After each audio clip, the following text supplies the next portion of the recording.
I'm currently a uni student, and on Tuesday nights I come home pretty late. Not late enough that my parents would call the police, but just missing the regular bus times.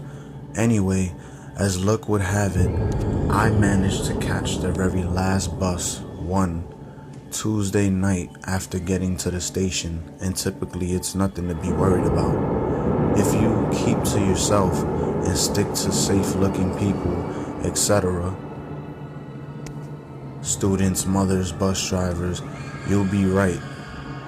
Growing up in a dangerous country and migrating to a much safer one hasn't rid of me of those instincts.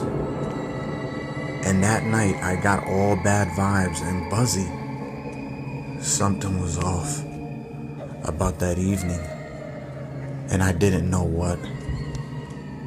We get to the main stop, the shopping center, and I find out that the bus has terminated its route. It's done for the night. Thanks, asshole bus driver. Well, fuck, it's dark, it's late. I can't drive. My parents can't pick me up. They're at yoga, and I'm too broke to afford a taxi. So I decide to walk home. The exercise would be good for me. Now from the shopping center, it would take me a good 20 to 30 minutes to reach my house if I power walked. I could probably run home, but fuck that. When you leave the shops, if you follow the road, there's a local Catholic school, a public library, a public school, and a few bus stops along the way. Near the library is a traffic intersection, the most brightly lit area of this entire road. But it's also a very small square. It's a joke, honestly. As I'm walking, it takes me less than a second to realize how fucking dark it was on that street.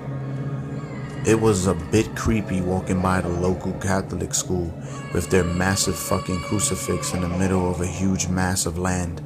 In front of me is the girl who looks about my age, Asian, and she's walking fairly quickly. Understandable. From the corner of my eye across the road, I see a man, kind of half jogging, half walking, and I'm not sure what he's up to, but it was just weird.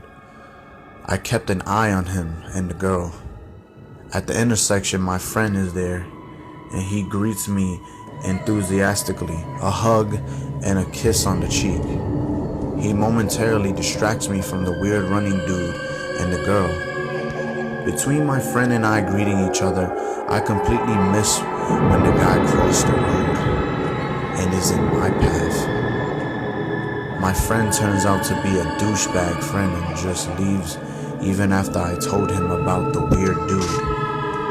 I'm not far from the creep and the girl now, but he's talking to her. And if a guy has any common sense, he will not speak to a girl/woman while she's alone at night, because we've all heard the horror stories.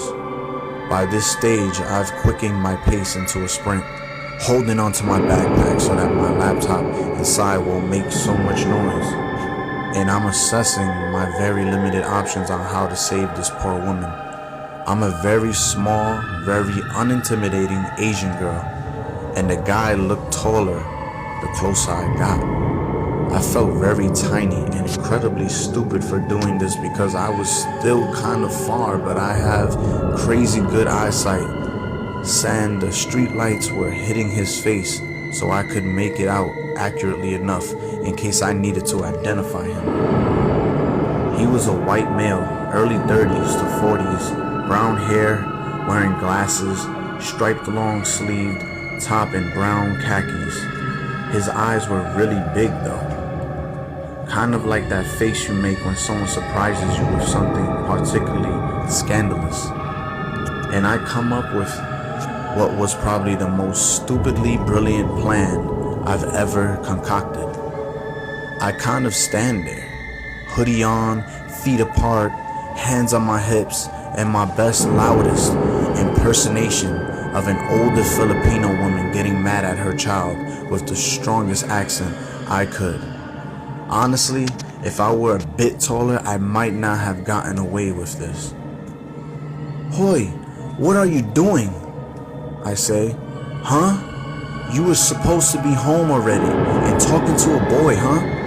And he's white? Excuse me, look at me while I'm talking to you.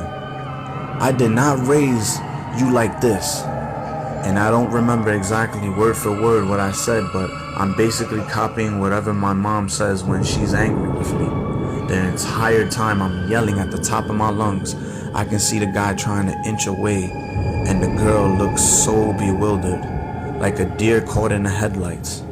At this stage, honestly, I'm expecting her to run away. I turn to the guy. "And where you think you're going, huh? Putang Inna, I will crush your titty." He fucking ran for it. Like I swear it was like watching a cartoon. The girl was still standing there and I took off my hood and waved to her. I was still far away and asked if she was alright in my regular, not very Filipino accent. She was just staring at me. I apologized if I scared her, but I had to get him away because my younger sister would tell me about a creepy guy that corners young girls in the park not far from where we live. Anyway, we hugged and exchanged names and numbers, and now we're basically friends forever. It turns out that she doesn't live very far from me and didn't even realize what was happening until she couldn't get away from the creep. I ended up walking her home, and from there her older brother dropped me off. We called the police while we walked to her place. When we retold the story to our families, at this stage I had very correctly assumed they were Filo, as in Filipino, as well, so communication was easy. They banned us completely from taking the bus past 7. I was reluctant in telling my friends this because I knew they'd laugh, but it was such a serious thing. But if I wasn't there, as comical as that sounded, she was really shook up, but very relieved and grateful. She kept hugging me and stuff, which is weird. I don't usually hug strangers. Police later stopped a nondescript station wagon about 20 minutes down the main road. In it was a man matching my description. They searched his car and found a few photos of girls in the glove compartment, and even more on his phone. They were all Asian, specifically Filipino. Months later, after I found out about this, Mom tells me that they actually found photos of my sister and I. It made me shudder. If that creep ever came near my little sister, I would fuck him up. It's also very important to note that the only reason why we got such detailed and updated information was being the daughter of a surgeon and a lawyer. My parents have connections, and they used them accordingly.